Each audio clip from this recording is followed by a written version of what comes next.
In the last 2 games, that's been a problem for India. The middle overs, you've not taken the wickets. And today, Chahal comes in and he sort of ticks that box fantastically. But there you go. We've got...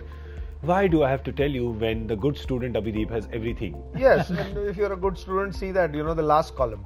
That changes. Why? Because what happens earlier. Yes. You see that last 10 overs in the last few games, 7.8, 8.4 and suddenly 4.85. Yeah, just look at the middle column there. 16 to 35. That's what you're looking at. Yeah. 105 for 1, 111 for 2 and today 117 for 4. So you may be saying, well, the wickets are going, but they've got the same amount of runs there. But that's not what's important. The next column becomes important because of the wickets. And there's the stark difference. Yeah, absolutely. I think be it bowling or batting, you'll always look at these three passages of play, which is these 3 power play which we talk about. Yeah. And every power play, if you tick that box, the next phase becomes easier.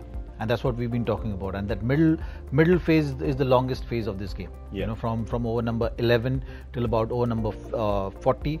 That phase is the most crucial phase. So that, as a team, as a bowling unit, if you're forcing the issue on the opponents, if you're creating those chances, if you're creating that impact with wickets, the last phase of the game becomes easier. Let's pull that graphic up again, because you'll see when you get a sheet with so many numbers on it, but there's so many numbers, but there's only one number out of those that breaks the pattern, which is the third ODI, 16 to 35. You look at that 4. That 4 wickets is what has changed, where the first 2 one-days were close one-days, right? Were challenging scores for India while chasing. And now here in the third one-day, this is not a challenging score to chase, because you've got those 4.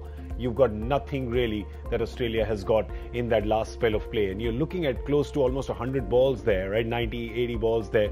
And you've only given 68 runs and got 4 wickets. So I mean, that graphic shows you another way of playing the game. Yeah. The same one-day game that we keep talking about. People have been worried about, who's going to bowl in the slog. And I always say this, slog comes at the end. You have no choice how you're going to play, because the scoreboard decides. The only choice as a captain or as a batsman or as a bowler that you have is the first few overs, how you are going to play there.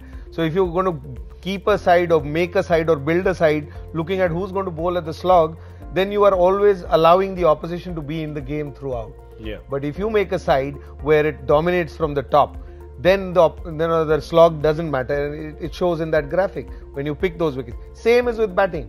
Why aren't we getting 340, 360 scores anymore? Same flat wickets, big bats, small boundaries. The top 10 overs, you got 30 today, 40 odd the other day, 40 odd in the game before that.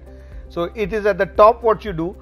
Guys who come at the end will only follow through with what has happened in the start. Yes. And that is why, and when we came for that 35th over and we were talking about, why bowl your 5th and 6th bowler from over number 10 to 20. We've got away today, but I think that's not the right way to play.